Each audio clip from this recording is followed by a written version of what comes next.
Hey guys, so I just wanted to do another interview. This is for people at Hollywood and people at Disney and people that are making movies, because I do sound and I'm very interested, and I really like, bringing back Ellen Page, with The Last of Us, timeline and stuff, because I know people are interested. But I wanted to explain something that I've been witnessing and also studying myself, which is the concept of the time warp trio. So people are giving me credit saying we gave him a Google spread because Isaiah is able to tilt our perspective. So I want to just put my city on blast. They don't understand why I'm doing what I'm doing because they don't want to take the time to read what I've read already. So just like you could tell them Isaiah's read a whole bunch of books in his lifetime and you just haven't read those books. But everything he's saying, we gave him credit because you will not read that book, or you will not read that, or don't understand it, or when we ask you, you don't know. And I'm not talking about school and grades. I'm talking about there are certain type of people out there that you can discredit because you've read them, because you can see that they're wrong. Meaning you can look at diction. You can say that, whoa, this person here is an idiot because he didn't have, it was like almost inconclusive. Like, how the hell could he be saying that? That's his opinion. So what I've done is I've documented my life using music. It's an archive. So anybody from the future in general can say this is his decision to archive his life or his perspective. You could say I kind of did like an Anne Frank. And anyone that is getting angry at me documenting my life or what I'm going through is an idiot, and I'm just is an imbecile and a retard, because everyone should have been doing that. And even the richest people are like, oh God. I'm gonna explain something. So the time warp trio. So this is if I said something before, and it's because I wasn't that big, but every single movie that you watched concerning the future is going to happen in our lifetime. I know that 100%, and I would even sign a contract to bet my whole entire income off it, sleep on the street forever, be locked up in prison. Now, the reason I say it like that is because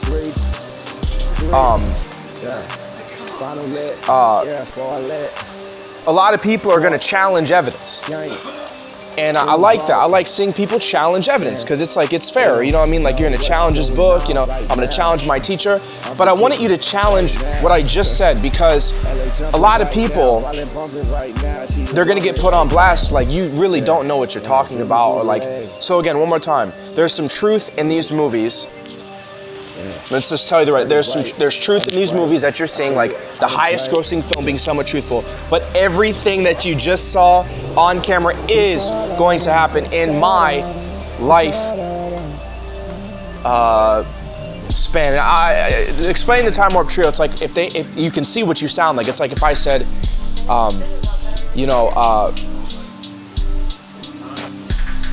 time travel or something, or the concept of it is only in my lifetime, but it's not, because that's not how time travel works. That's not how the time warp trio works. So basically I'm infinite, which means that I kept going regardless of whether or not you think I did or not. So they're gonna say the rule of time is that he existed and you can actually go back and grab and he can continue a timeline. But you don't see it like that because you can't see how wrong you are. This is another way of saying, even from the past, I can reassure them that the multiverse is a real thing, because it's the infinite mirror reality of infinite possibilities and sequence information. But the ignorance is bliss is that I'm just gonna get it's the concept of why they made the movie Inception.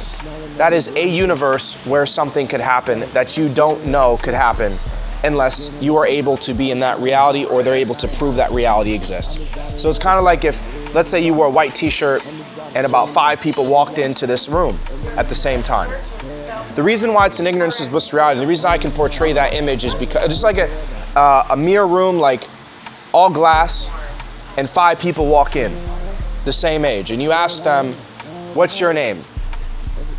It's almost like saying, like, not only could you logically prove that you all are who you say you are, it's literally an ignorance is bliss reality. So it's like, you don't know how far out they are, you don't have to believe it, if that makes sense. But like, the point is, the technology exists to where that reality would happen or would take place. So it's like you're in a mirror reality, literally an Inception room. And you could see the visual that they'd want me to say for beginners is, you open a doorway and then on the other side of that doorway is somebody else coming and you're related to one another. You just don't know it. So the ignorance is bliss reality is that you can actually meet each other. The dumbed down version or the movie version would be like it's a recording and you touch the screen and you see each other. But that's not what it is. It's literally what I just said it was, which means that it's an ignorance is bliss reality to where you don't really know whether or not that person is from your time. So but one more time. The Time Warp Trio is basically, it's a unique reality. It's not like, oh, you just go back in time. It is a universe called the Time Warp Trio universe where you can actually, either they build one, you know what I mean? Or it's not a facility, but like, it's just a reality. Like, it's just, at that point in time, it's just like, we could just go here. Like, or I'll say it like this, in order to go someplace that we don't know right now that exists, you would be going to that place and they can also go to that place too. You just don't know that. So it's almost like your meetings, let's say this is the future, not this future, the future where you could meet Inception. You wouldn't know that you're meeting them until you meet them, and you wouldn't know anything about yourself until you ask specific questions. But I'd imagine since we can already process Inception, that it would be something fixed where you're all in the same room wearing white, you know, and you're able to talk to one another. And it's in that same reality where you are able to do that. But I want to make this very clear, and it's not going to affect my timeline because I think they're going to do it just to keep me safe. Just bet something on it. Like bet 50,000. Tell Mark Wahlberg you're already in Transformers. Bet your studio for fun. I'll pay you $100,000. Just in general, it's not far-fetched to say this. It sounds stupid, but something like your movie exists. Like that reality, not Unicron, I'm not talking about that. I'm talking about whatever was in your movie.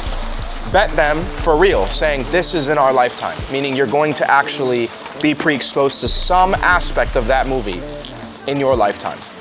And I'm gonna prove one more time, just a rhetorical. Not rhetorical, but this is really a rhetorical statement. You don't have to respond to it. But there is some truth to it being the highest grossing film.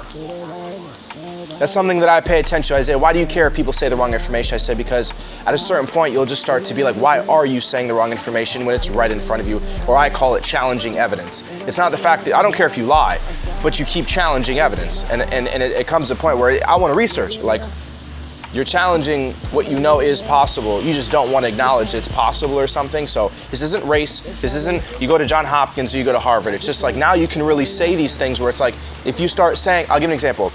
It's like saying I have a granddaughter in the future, and it exists, meaning I'm right next to her, and the reality is different. But you don't narrate it like that. You don't say I'm in the future, but I'm not there right now, but I'm in the future with my daughter with technology that is more advanced than the technology we have today. You don't say that, but that's actually what it is. Or like I'm present right now. I'm not in the future, but I'm reading these papers with my granddaughter in the future. But you can see that in your timeline that is possible. Or if it is established that you can affirm that, yeah, that's possible. Like, that's not far-fetched.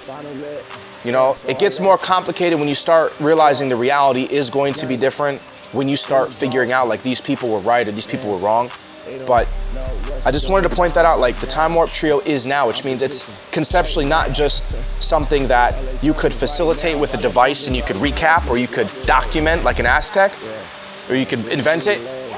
It's the conceptual belief system that you can go anywhere in the universe. And to explain for this podcast, I'm going to title it In Light Years, meaning the concept of how far can you go in time? Well, it is infinite, and you are logically, if we're using logic, you are conceptually with the time you can go infinite. So it's like, let's use the largest, I'm not even going to say it, the largest number you could think of, or the year. You're going there first. You can go there for real in that time, but you could go there in light years. Then you can go there in leap years. So that's just a sum up of why I'm doing what I'm doing, because you can kind of like, and I encourage people, like I had to realign my timeline to where I could see that properly instead of hearing the words, because you can see now, one more time, that all these movies are in our lifetime, and they would tell me in the future. I can't tell you that now, but we can document it on this. That I'm reading it, like I'm documenting it right now, January 23, 2023, but I'm reading and watching this with my family in the future. and all of the things that were in these movies were true. And we can all come back and we can all have this be a life lesson on why are we saying these things? Like, you're really trying to tell people the future can't exist, or we aren't going to eventually realize the importance of it. But that's all I'm saying. So. Oh, and if you like my Civilization number 2, this is what I did in my previous podcast. See how I wasn't saying like a whole bunch of trigonometry? I just referenced or speculated something or tried to prove a point. That's all I was trying to do. Eventually, and they'll say, we already did a TV show of the Time Warp Trio. They didn't do it like I'm asking them to, which means that instead of us talking about it, just show us. And I'll raise my hand. Just show us. Like anything that I don't understand, just show it to me with money. You know what I mean? I even made a point back in Starbucks, you know, I'll say these things or anything. I'll say, they'll say, oh, there's nothing in space. I use that like voice, like, there's nothing in space. I hear that and I'm like, you know what, that's crazy, you know, there's nothing in space, but there's nothing in your bank account right now. And then you see Jeff Bezos, there's something in his bank account. I'm not making fun of those people, but I'm like, can't you see the difference? So it's like, if they have money, just show me in some way, shape, or form. Show me, not through going there, show me in a movie so I can see the difference of how wrong I am or how, like, just show it to me. You know, because then I don't have to sit here and be like, sleep on the street or do a show the opposite or change my hair to, oh, discredit him. In some way, shape, or form, show us. This is what I'm asking Hollywood, just have it be like Avatar 2, but have it be like 50 movies or something. Because you're gonna have 50 years to do it. And it doesn't have to be major, big budget CGI, but just have the concept be something where you're always able to kind of see the difference. And if I was around them, I could do it. And it'd just be basic. It's like almost like Keep 'Em on the Hook kind of movie or series. But if you put it in the movie theater, it's gonna leave an impression on people to not think so past or present, to think that you are going, not are like, oh, I can predict the future, but if it is established that, you know, there is something else that would happen concerning technology that you don't know yet, but it would be completely different with this specific thing or concept, inspiring someone to do so. Peace out.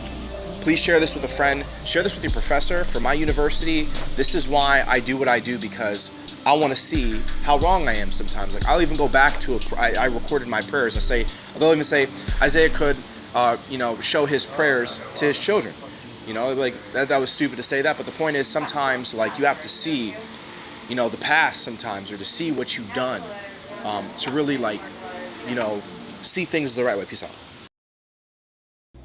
Again, one more time. I know I said peace out. I'm just gonna keep saying it. We're lucky right now is the point I'm making. We're lucky. That's mainly what I'm trying to say. We're lucky for what I just said.